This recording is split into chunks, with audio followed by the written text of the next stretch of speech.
pada hari ini kita akan membahas bagaimana melakukan pemeriksaan terhadap piutang. Ya. Jadi materi sudah saya share di grup, ya silakan di download. Saya akan izin untuk mempresentasikan.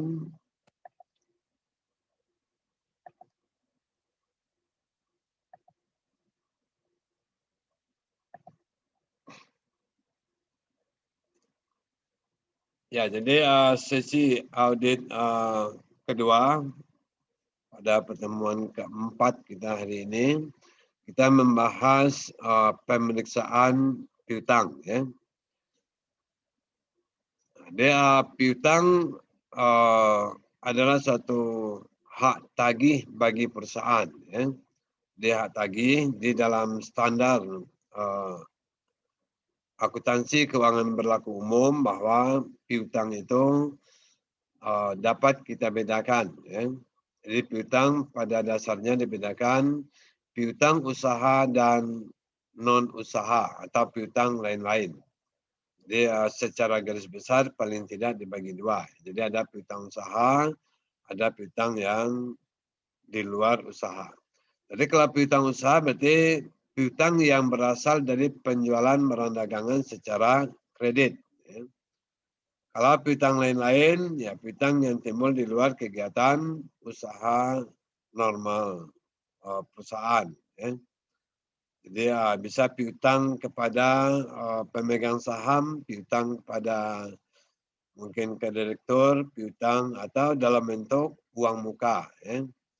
Jadi uang muka itu adalah pada dasarnya piutang. Jadi kita mau menjual barang dagangan, kemudian diberi uang muka oleh konsumen, maka uang muka yang kita terima adalah masuk kelompok piutang. Ya.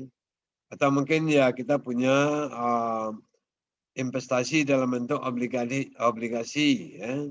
Jadi bisa dalam piutang bunga. Ya. Jadi ini adalah contoh-contoh piutang. Ya. Jadi bisa piutang dagang, wesel tagih, piutang bunga, uang muka, uang jaminan, piutang lain-lain, dan termasuk penyisihan piutang tak tertagih.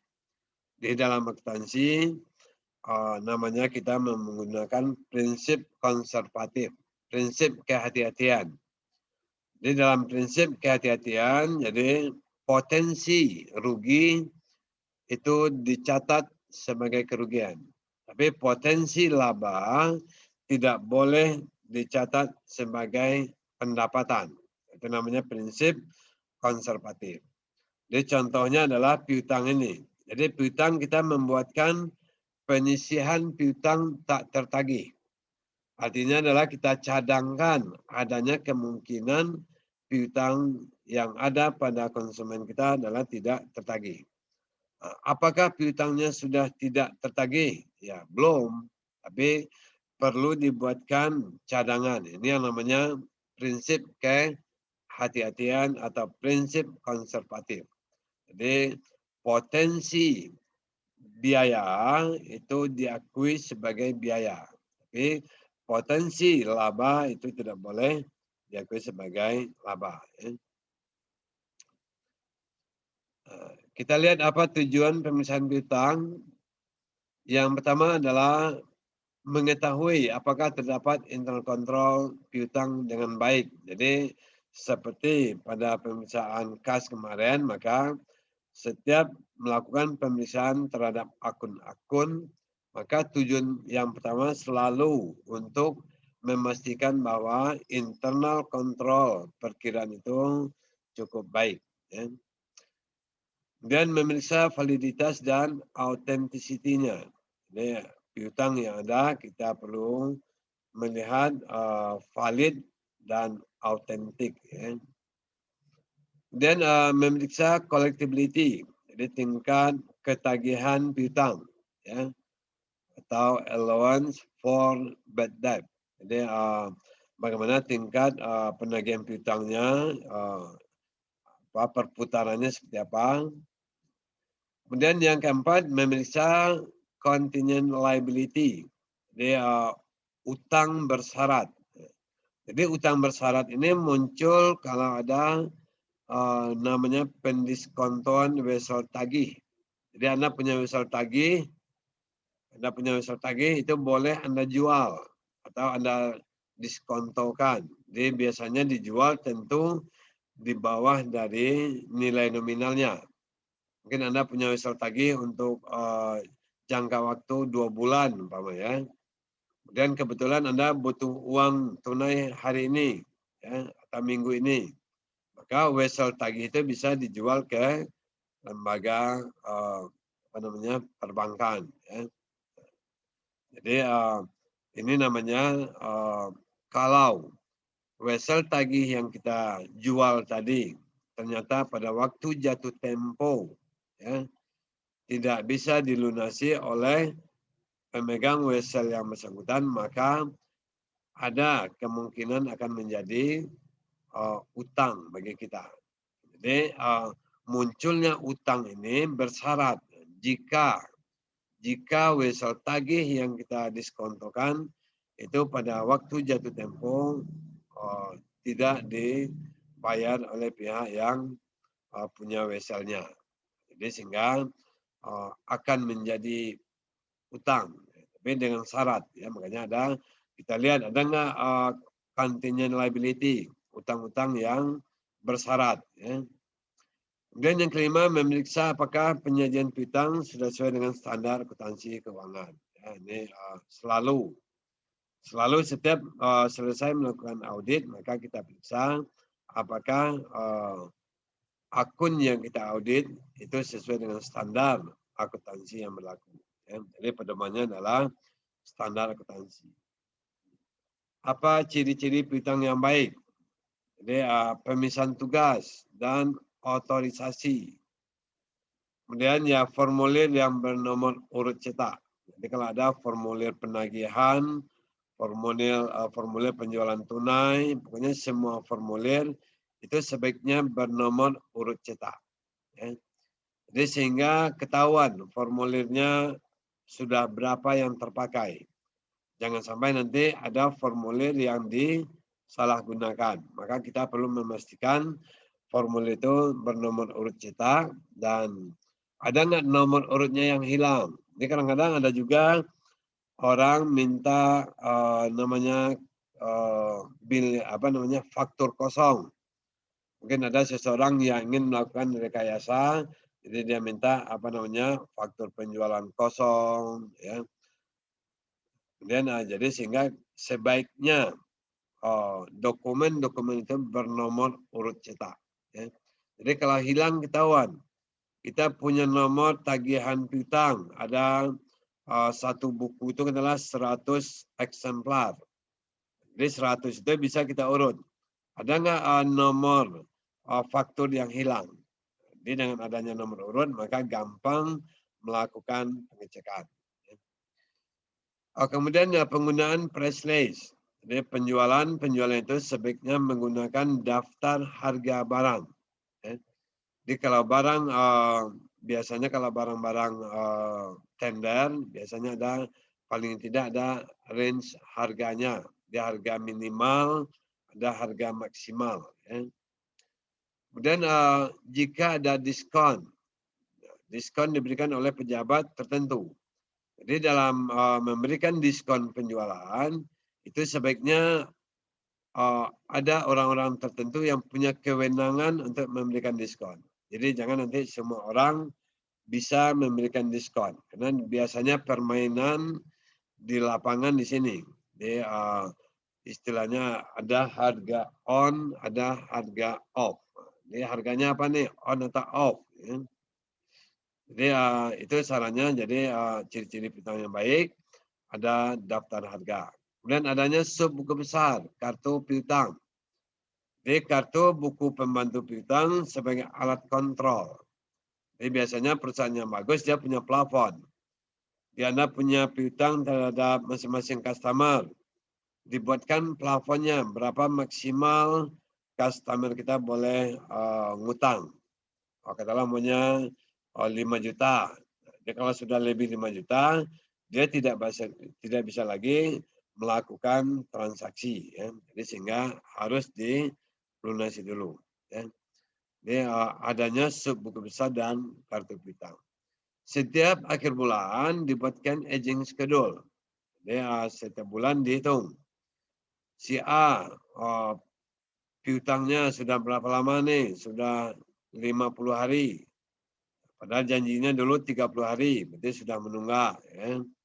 Si B termasuk kelompok apa? Jadi kita klasifikasikan apa namanya setiap akhir bulan. Jadi sehingga konsumen kita yang katakanlah tidak melunasi piutangnya itu maka perlu dilakukan penagihan.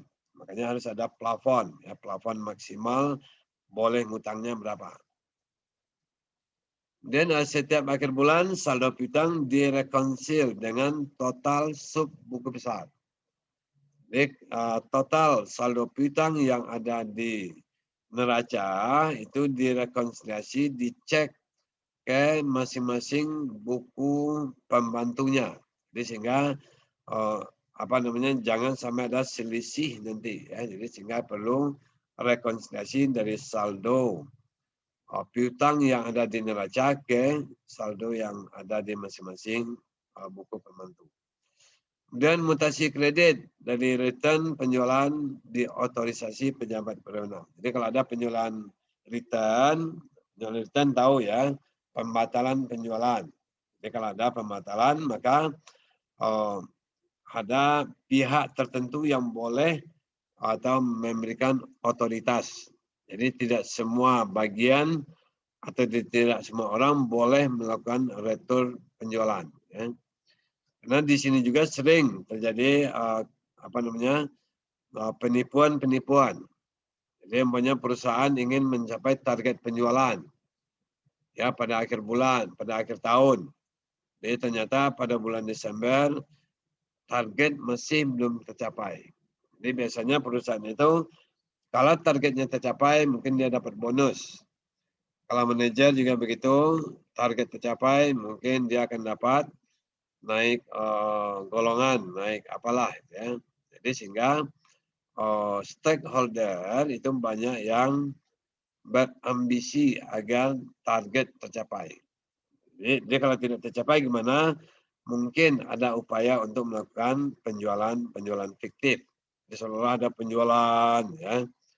Dan pada awal tahun nanti ada retur penjualan. Nah, makanya kita selalu melihat mutasi dari piutang sebelum dan sesudah tanggal neraca. Jadi namanya 1 bulan ya sebelum tutup buku selama bulan Desember kita cek mutasi dari piutang dan setelah ya Januari nanti juga begitu pada awal tahun juga kita cek apakah ada yang aneh-aneh. Kita tahu di Januari ada retur penjualan yang nilainya cukup signifikan, cukup besar.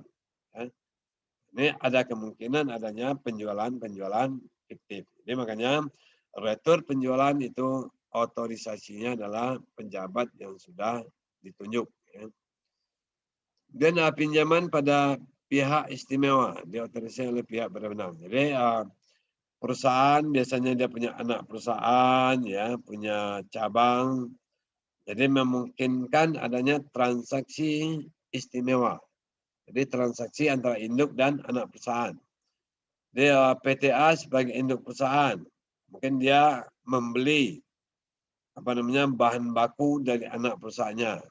Jadi sehingga dibuatkan ada perjanjian bahwa anak perusahaan harus menjual produknya ke induk perusahaan dengan harga tertentu. Tertentu biasanya di bawah pasar. Jadi kalau ada transaksi atau pinjaman pada pihak istimewa, maka itu juga perlu dipastikan. Ya. Kemudian bagaimana penyajian piutang menurut standar akuntansi. Jadi piutang usaha, wesel tagih, piutang lain-lain diklasifikasikan dengan jelas. Ya, mana yang piutang usaha, mana yang wesel tagih, mana yang piutang lain-lain. Ya. Kemudian piutang disajikan sejumlah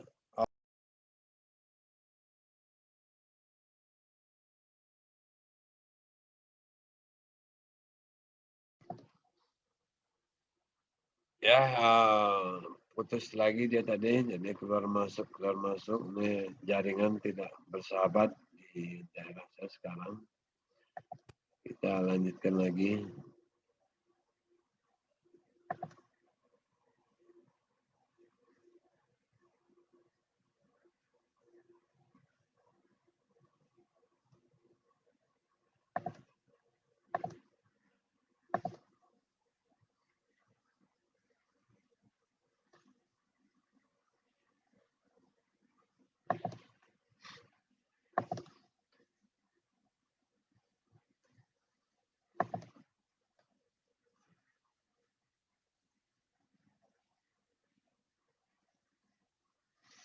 Dan penyajian piutang,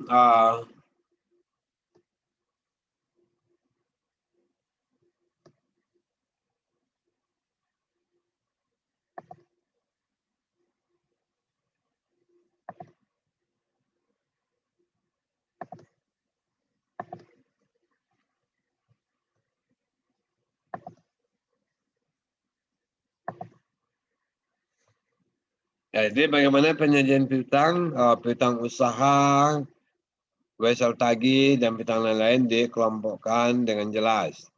Dan piutang disajikan sejumlah nilai bersihnya. Di piutang dikurangi dengan cadangan piutang. Dan saldo kredit piutang nilainya jika material disajikan sebagai kewajiban. Dia memungkinkan adanya piutang bersaldo negatif. Kalau ada piutang yang bersaldo negatif, itu kalau nilainya besar maka diakui sebagai kewajiban atau utang. Nah, piutang yang dijaminkan diungkapkan dalam catatan laporan keuangan. Jadi kalau ada piutang yang dijadikan sebagai jaminan maka perlu diungkapkan ya dalam catatan laporan keuangan. Dan kewajiban bersyarat dalam hubungan dengan penjualan piutang. Jadi tadi sudah saya jelaskan adanya pendiskontoan wesel tagih, maka itu akan menjadi contingent liability. Jadi utang bersyarat. Ya. Jadi utang bersyarat artinya akan terjadi utang itu kalau memang nasabah atau pihak yang punya wesel bayar itu tidak melunasi. Ya. Dan audit prosedur, jadi tahapan auditnya, jadi pahami prosedurnya, internal kontrolnya, dan buat top schedule dan supporting schedule. Jadi top schedule adalah piutang, supporting schedule adalah dokumen-dokumen yang mendukung transaksi piutang. Ya. Jadi bisa dalam bentuk penjualan kredit, penerimaan piutang, atau dokumen-dokumen lainnya. Dan minta aging schedule. Jadi kita sebagai auditor, kita minta aging schedule yang dibuat oleh perusahaan. Dan kita cek ketepatan matematiknya. Jadi namanya piutang tentu ada di faktur itu ada rincian berapa unit barang yang dijual, berapa harga per unit, berapa totalnya. Kemudian ada mungkin PPN. Jadi ketepatan matematik itu harus kita tes, ya. Kita ambil sampelnya. Dan mungkin juga perusahaan salah dalam melakukan perkalian-perkalian atau pengulangan. Dan tes cek umur piutang. Ya, jadi aging schedule yang dibuat oleh konsumen kita, customer kita cek. Ya. Jadi umur piutangnya, dan kita telusuri sampai ke buku besarnya. Piutang dengan si A berapa? Jadi piutang adalah nilainya 1 miliar. Dari 1 miliar kita telusuri si A punya utang dengan kita berapa, atau kita punya piutang dengan si A itu berapa. Jadi, sehingga kita cek mulai dari piutang yang ada di neraca sampai ke sub buku besarnya. Kemudian kirim konfirmasi piutang. Jadi sebagai auditor kita perlu minta konfirmasi kepada yang punya utang.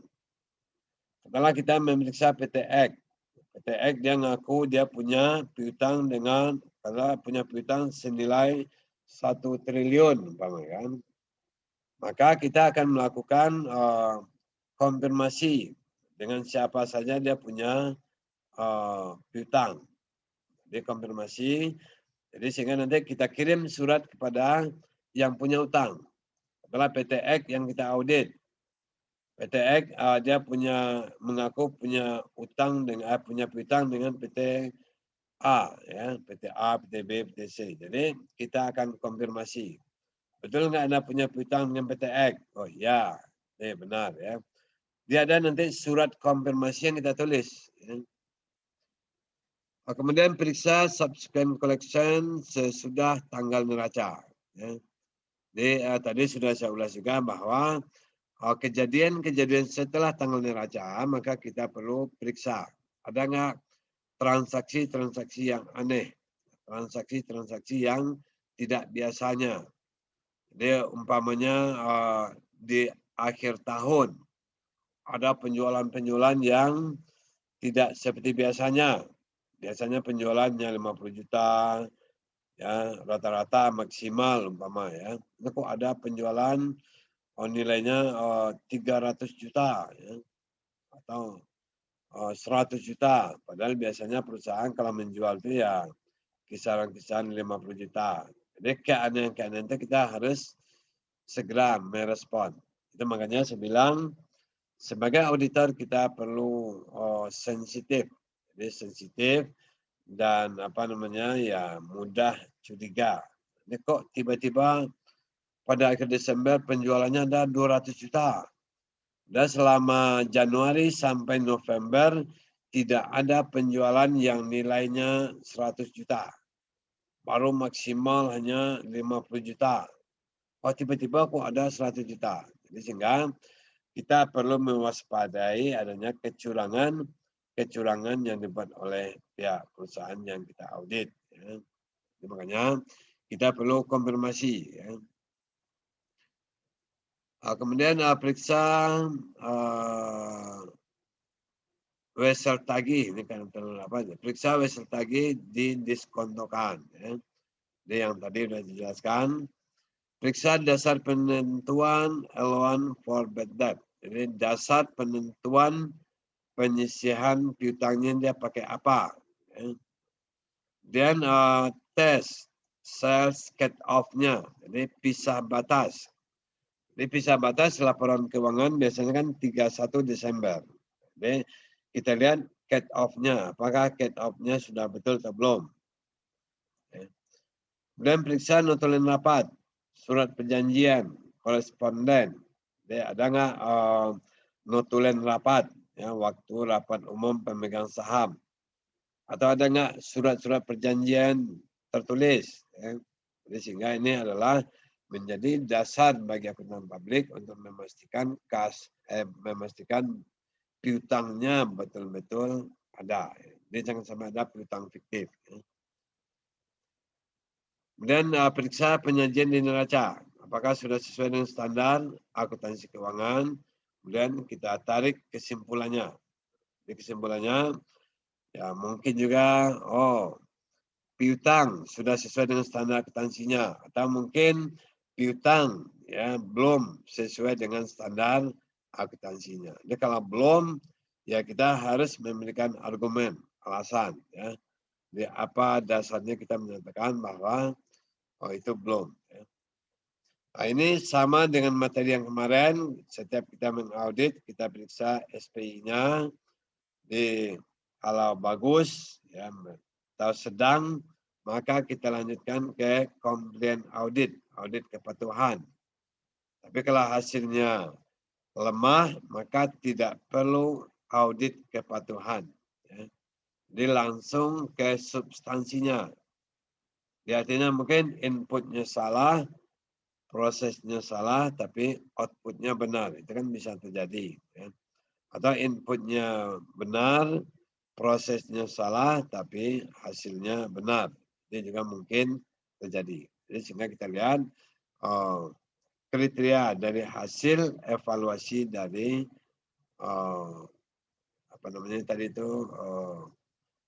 terhadap penilaian, ya, bagus tidaknya SPI-nya. Jadi kalau bagus, ya, baik atau sedang, maka kita lanjutkan ke uji kepatuhan. Karena bisa saja SPI-nya kita nilai baik, ya, kemudian kepatuhannya juga baik, tapi implementasinya tidak baik.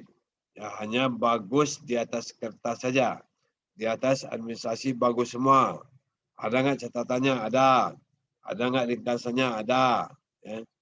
Tapi ya, setelah kita lihat substansi akun yang kita audit, ternyata tidak mencerminkan. Ya. Jadi sehingga itu jangan sampai terjadi. Ya. Tapi kalau memang SP-nya lemah, ya sudah, nggak usah lagi ke kepatuhan. Ya, langsung ke substansinya saja.